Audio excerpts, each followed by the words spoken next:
Good morning students. Today our topic is modern periodic table. इससे पहले हम Dobereiner के triads, Newland law of octaves and Mendeleev periodic table कर चुके हैं। मैंडलीव के पीरियोडिक टेबल में कुछ लिमिटेशंस थी। फॉर एग्जांपल हाइड्रोजन की पोजीशन वाज नॉट फिक्स्ड कि उसे फर्स्ट पोजीशन क्यों दी गई है, एंड सेकंड आइसोटॉप्स की पोजीशन, जिसकी वजह से मैंडलीव का पीरियोडिक टेबल जो है रिजेक्ट कर दिया गया। उसमें थोड़ी सी चेंजेस करके हेनरी मोसले ने हमें मॉडर्न पीरियोडिक टेबल, जिसे हम long form of periodic table की भी कहते हैं, वो दिया। इसके अंदर क्या है, मैंडलीव का पीरियोडिक टेबल एटॉमिक मास के ऊपर बेस्ड था।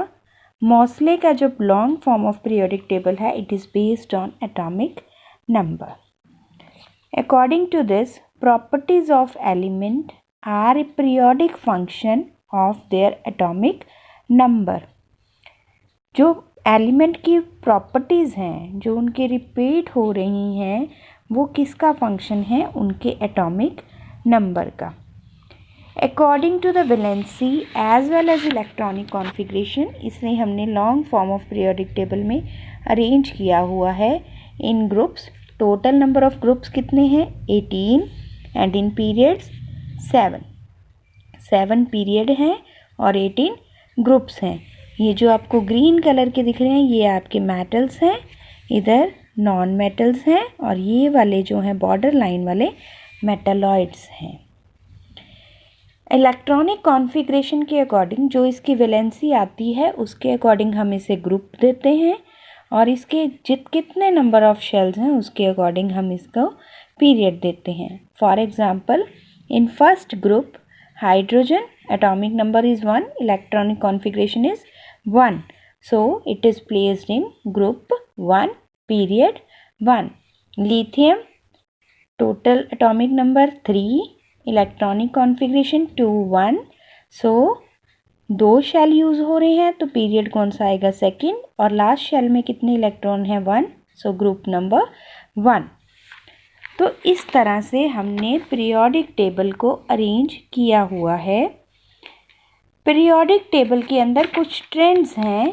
फॉर एग्जांपल वैलेंसी जो है, जैसे जैसे हम ग्रुप्स में जाते हैं, पहले ये 1 to 4 इंक्रीज़ होती है, फिर उसके बाद 4 to 0 डिक्रीज़ होती है, और ग्रुप के अंदर वैलेंसी आपकी सेम रहती है।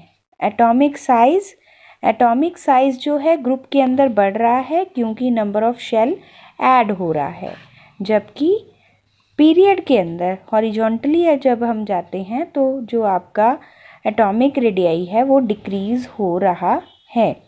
डिक्रीज़ इसलिए हो रहा है क्योंकि उसमें शेल सेम है, लेकिन इलेक्ट्रॉनिक जो हैं और प्रोटॉन वो नंबर बढ़ रहा है, जिसकी वजह से उनके अंदर फोर्स ऑफ अट्रैक्शन बढ़ रहा है, रिजल्टेंट कि उसका साइज़ छोटा हो रहा है।